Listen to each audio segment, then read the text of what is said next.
Meditation کے اوپر بہت ساری ویڈیوز ملیں گی آپ کو. یعنی اگر آپ یوگا کو دیکھیں تو yoga is an exercise with meditation.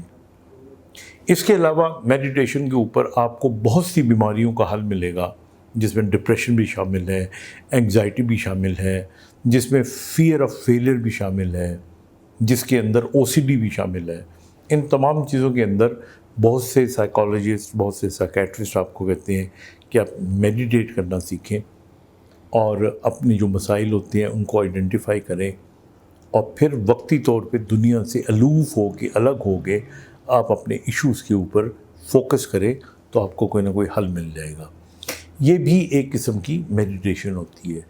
لیکن میں آپ کو جو چیز بتانا چاہ رہا ہوں آج، کہ میڈیٹیشن کی جو سب سے بہترین فارم ہوتی ہے وہ نماز ہے. اگر آپ نماز پڑھیں اور نماز اس حیثیت سے پڑھیں کہ آپ کو اللہ دیکھ رہے، آپ اللہ سے رجوع کر رہے ہو، اور آپ اور اللہ کے درمیان میں کوئی تیسری دیوار نہیں ہے، تو آپ سوچیں کہ پھر وہ جو خشوع خضوع آئے گا اس کی مثال ہی نہیں ملتی آپ کو. اور پھر آپ دیکھیں کہ اس عبادت کے اندر آپ کو کتنا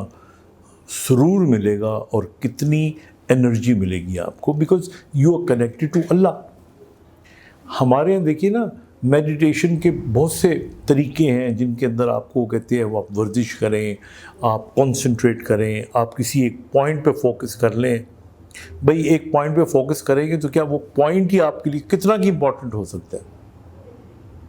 اس کے مقابلے میں جب آپ اپنا فوکس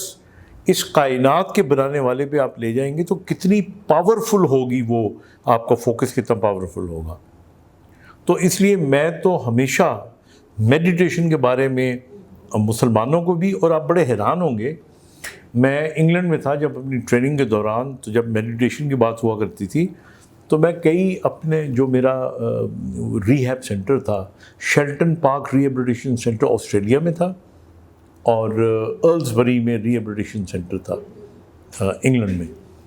تو میں وہاں پہ اپنے جو پیشنٹس ہوا کرتے تھے ان کو میڈیٹیٹ کرنے کے لیے بعض اوقات، آپ کو پتہ ہے اس زمانے میں یہ فون میں ریکارڈنگ سنی ہوتی تھی تو ٹیپ ریکارڈر ہوا کرتا تھا، تو میں ان کو سورہ رحمان سنایا کرتا تھا. کیونکہ جو سورہ رحمان کے صوتی اثرات ہیں کمال، وہ ایک عجیب سا آپ کے دماغ کے اندر، آپ کے ذہن کے اندر ایک مد و جزر پیدا کرتی ہے، اور اس کی جو موسیقیت ہے اس کے اندر جو بھلے آپ نہ سمجھیں اس کو، لیکن وہ بہت سے طریقوں سے آپ کے دماغ کے اندر ایک ایسا سرور پیدا کرتی ہے کہ آپ کو، جسے کہتے ہیں نا، انگزائٹی سے دور لے جاتی ہے، آپ کے اندر ایک ہارمنی پیدا کرتی ہے، ایک ایکویلیبریم پیدا کرتی ہے. تو اس لیے میرا اب ذاتی خیال یہ کہ ہم سب کو جب بھی ہم میڈیٹیٹ کریں تو یا تو نماز جو لوگ باقاعدگی سے پڑھتے ہیں اس کے اندر میڈیٹیشن کریں، یا پھر سورہ رحمان جس کے اندر سب سے زیادہ موسیقیت ہے اس کو سنا کریں. آپ دیکھیے گا کہ آپ کی جو روحانی قوتیں ہوتی ہیں نا، آپ کی امیونٹی بہتر ہو جائے گی. سب سے زیادہ جو امیونٹی ہے وہ اسی طرح بہتر ہوتی ہے جب آپ کے اندر یہ کانفیڈنس آ جائے that you are connected to God. And connection with God is only when you are really connected to God. And you are only connected to God جب آپ کو یہ احساس ہو اور آپ ریفر کر رہے ہوں اس کو. تو اس لیے